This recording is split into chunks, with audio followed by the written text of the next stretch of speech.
The judge in Blake Lively's case just slapped down their psychopathic request. And the court said no. Breaking news, Justin Baldoni just got a big win, meaning Blake Lively got a big loss. Are her lawyers dumb? Blake Lively is furious after the judge played the leaked audio in court. She and Ryan Reynolds did everything to suppress it, even getting the podcast canceled, but their efforts failed. Now, fate favors Justin Baldoni as the truth comes to light, exposing what they tried so hard to bury. It is so clear Blake's case is falling apart. She's destroying her cred. Ryan Reynolds, too. March 4th, 2025, turned the courtroom into a full-blown comedy show as Judge Louis Lyman tore apart Blake's legal team. She walked in expecting to flaunt her Hollywood power but left completely dismantled. The judge's brutal takedown left no room for escape. She was legally slammed into the ground. I see a bully a bully attacking somebody. The bully being Blake Lively and her powerful lawyers. And thank goodness Justin's got support to be able to fight back this time. The best part, Blake had a full meltdown in court while even her own lawyers looked embarrassed. At some point, they must have realized the case was a complete joke, but by then, there was no saving it or her reputation. You don't want to believe that execs at the very tippity top are being essentially threatened or bullied or coerced or extorted, and by a couple like Ryan and Blake or like Taylor Swift, right? Blake and her team entered the courtroom confident they were about to end Bond's case, only for Judge Lyman to take one look at their ridiculous request and shut it down with the legal equivalent of "Are you dumb?" Imagine being so embarrassing that a federal judge openly roasts you in court for everyone to see. Your lawyers are stupid. It's like he's like being nice here. He's like, your lawyers are really stupid. The humiliation isn't over. This legal disaster is now going public. Thanks to the judge's decision, Thursday's hearing will have a live audio feed, giving the world a front row seat to Blake's legal downfall. There's no escaping the embarrassment as everyone listens in real time. Justin Baldoni universe, a judge is allowing the internet to join court. Not entirely for the whole court case, but for this Thursday, we'll be sharing live audio, not video, just audio of what goes down. And honestly, I can't wait. We'll all get to hear the exact moment Blake realizes she played herself. No PR spin, no carefully crafted TMZ leaks. Just the cold, hard truth blasting through the speakers for the world to witness. This is the level of humiliation she truly deserves. She walked into court expecting to throw her weight around, demanding some of the most absurd subpoenas in legal history. Instead, she got shut down in the most brutal and public way possible. Blake Lively obtained all of these text messages through subpoena. Okay, what's subpoena? You can only issue a subpoena if you have an open legal case. So you have to have a valid legal case. I can't just issue a subpoena to, the New York Times. Let's talk about how outrageous Blake's demands were, because the level of delusion is almost impressive. Her lawyers had the audacity to request 2.5 years' worth of Baldoni's phone records, texts, location data, doctor visits, and more. It's as if she was auditioning for the role of a full-time stalker. The judge in Blake Lively's case just slapped down their psychopathic request for 2.5 years worth of every message that Justin Baldoni and Justin Heath and the PR agents have ever sent to everybody, plus location data. We knew that was going to happen. Imagine walking into court with a straight face and asking a judge for over 2 years of GPS tracking data. Blake, what is this, the FBI? The judge didn't hold back, shutting it down instantly with, "You obviously cannot do that." That's how absurd her request was, no legal basis, just pure nonsense.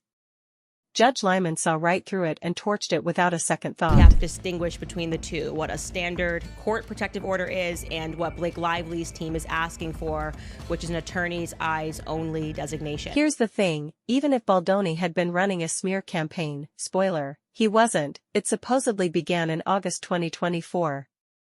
So why is Blake demanding records from 2022? Someone explained that like I'm 5 because it makes absolutely zero sense. Pure desperation at its finest. You are not able to hold a logical thought, but guess what? I, as a judge, I am able to hold a logical thought, so we're going to slap that down. You obviously cannot do that. You are not able to hold a logical thought. But guess what? As a judge, I am. That's essentially what Judge Lyman told Blake before shutting down her absurd request. You obviously cannot do that. It's like suing someone for defamation in 2024 but demanding to see their Uber texts from 2022. The math isn't matching. Even the judge was so over it that he called her subpoena overly intrusive and disproportionate, which is just a fancy way of saying, "Are you actually okay?" Blake wasn't asking for evidence, she was demanding a full-scale government surveillance program on Baldoni's entire existence. And the court wasn't having any of it. So I can't just issue a subpoena to, the New York Times. The judge saw right through Blake's tactics, and now, so will the public. That live audio feed on Thursday will expose just how desperate and delusional her case truly is. But now, we get to the best part, Blake's absolute meltdown in court. Witnesses say she physically tensed up, started whispering furiously to her legal team, and was visibly shaking as she realized her plan was crashing and burning in real time. And honestly? Good. This entire case has been built on smoke and mirrors, and now those mirrors are shattering right in front of her. There's no escaping the reality check she brought upon herself. They weren't the first to do this. It was Blake Lively, it was Ryan Reynolds, this was their strategy, and now they kind of want to put the genie back in the bottle. But guess what? The genie does not want to go back in the bottle. The genie likes to be free, okay? The judge's ruling was so brutal, so utterly humiliating, that Blake's legal team actually tried to spin it as a win in the media. How embarrassing do you have to be to get obliterated in court and still pretend you won? It's like getting dunked on in basketball, face planting on the floor, and then standing up like, "Yeah, I totally meant to do that." No, you didn't. You lost, spectacularly. And no amount of PR spin can change that reality. It just blows my mind how dumb Blake Lively's team is, and how just, I guess, egocentric, maniacal that she thinks that she can tell the world, you didn't see what you actually saw with your eyes. It's insane. And here's where things get even worse for Blake, the moment of absolute, soul-crushing humiliation. The judge cited Blake's own lawsuit against her, proving her request made no legal sense. She contradicted herself so badly that the judge used her own words against her. That's next-level self-owning. You truly can't make this level of stupidity up. And where was Ryan Reynolds during all of this? Nowhere to be found. The man who loves tweeting, joking, and creating viral moments suddenly turned into Casper the Friendly Ghost the second things got real. Recent filing, we can now see that Ryan was panicked in general. I guess Ryan was too busy playing Deadpool to show up for his wife's legal disaster. He let Blake face the full public humiliation alone, and honestly, I don't blame him. I wouldn't want to be associated with this dumpster fire either. I mean, is it not a little hypocritical? Is this a bad look of her if she's trying to tell the courts that we should stop talking about this in public? Instead of admitting defeat, taking the L, and moving on with dignity, Blake's team doubled down on the stupidity. Rather than fixing their case, presenting real evidence, or acting like actual lawyers, they rushed to file more subpoenas, desperately hoping that if they throw enough legal nonsense at the judge, something will finally stick. Blake says she's so glad they did, but now she wants all other footage to not come forward. And we're supposed to be like, yeah, you go, girl. Blake just learned the hard way that Hollywood power means nothing in a courtroom. She thought she could intimidate her way to victory, but Judge Lyman treated her like a toddler throwing a tantrum in Walmart. And now, this legal circus is only going to get worse. After today's courtroom humiliation, there's no escape, the world is watching, the legal system isn't buying her nonsense, and her reputation is crumbling in real time. The worst part? This is just the beginning of what's shaping up to be a complete disaster. Are her lawyers dumb? Like, what's happening? Why do they keep making these mistakes and fumbling the ball like this? Blake Lively wasn't just desperate in court, she went full-on Hollywood supervillain, demanding access to every single detail of Justin Baldoni's life. Calls, texts, location data, work emails, literally anyone he's ever communicated with. She even wanted his doctor visits, like she was planning to diagnose him herself. Who even asks for this? Blake acted like she was running a top-secret FBI investigation when, in reality, she was just making a fool of herself in front of a federal judge. And let's be real, this was never about justice. It was Blake flailing, desperately hoping to dig up dirt on Baldoni that simply doesn't exist. She was throwing subpoenas like confetti, even demanding Wayfarer Studios business records to see Baldoni's emails from 3 years ago. What's next? Blake demanding his Amazon order history. You did that. You destroyed this man's life rather than wait. Judge Lyman wasn't having it. He took one look at Blake's absurd request and called it overly broad and invasive, which is just the legal way of saying, Blake, sit down. You sound insane. She tried turning the courtroom into an episode of Homeland, but the judge shut it down with a brutal reality check. Even after modifying her request, it was still denied. The judge saw right through her desperation, and there was no saving her case. I mean, that first subpoena, as you pointed out when we talked on our prior show, it was massively overbroad. It basically asked for everything under the sun, and it was crazy.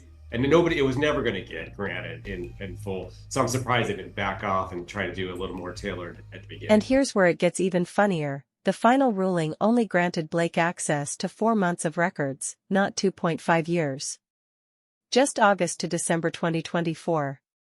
She came in swinging for Baldoni's entire digital footprint and walked out with scraps. That's what happens when you try to abuse the legal system for a personal vendetta. The judge makes a point of like, well, then why do you need 2 years worth? In her own suit, she alleges this campaign started in August. So why the reach for 2.5 years? Was nice to see the judge really sort of acknowledge that. This is the part I'm looking. Oh, but it gets worse. Just when Blake thought she could control the narrative, the truth came crashing down. A leaked recording from WME CEO Ari Emanuel just exposed the biggest Hollywood cover-up of the year. Blake and Ryan Reynolds weren't just innocent bystanders in Baldoni's blacklisting. They were the ones who orchestrated it. This is the audio Blake and Ryan's agent seemingly didn't want you to hear. I wonder if you could tell us about a little bit of a mess that I gather you've been involved in. Oh, yeah. I know where you're going with this one. Do you have notes on it? Oh, yeah. Those are the 2 things I said to myself. Ari Emanuel, the head of WME, the most powerful agency in Hollywood, was caught on tape admitting he personally fired Baldoni because of Blake and Ryan's demands. Let that sink in. They didn't just stand by and watch it happen, they were the ones who made it happen. So he fired him. I'm a ride or die. That's why he did it. Because he basically said, okay, fine, yeah, Ryan and Blake, I'm going to go with you. So you did that. You destroyed this man's life rather than wait. And it gets even worse. Emanuel didn't even have the basic decency to use Baldoni's real name. He called him Baloney. Imagine getting blacklisted by your own agent, only to find out he mocks you like a middle school bully behind your back. Absolutely humiliating. Bad situation that Baldoni, whatever his name is doing. And it's an effed up situation. Whatever, Baldoni, whatever his name is doing. Whatever, he's your client. What a scumbag you are. Blake's entire victim narrative is officially dead. This isn't speculation anymore. It's proof that she and Ryan Reynolds actively worked to destroy Baldoni's career. This goes beyond Hollywood drama. It's a textbook defamation case, and the evidence is now undeniable. How is it possible that one individual can work behind the scenes to influence the hearts and minds of those with influence in the industry to potentially squash another individual such as a Justin Baldoni? The worst part? The Freakonomics podcast, where Emanuel made this confession, conveniently lost their recording.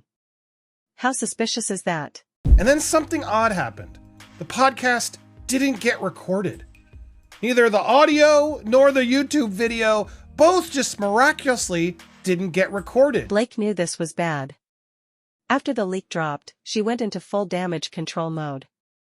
And when Blake Lively panics, she does what any true Hollywood elitist would. She calls in the CIA, desperate to bury the truth at any cost.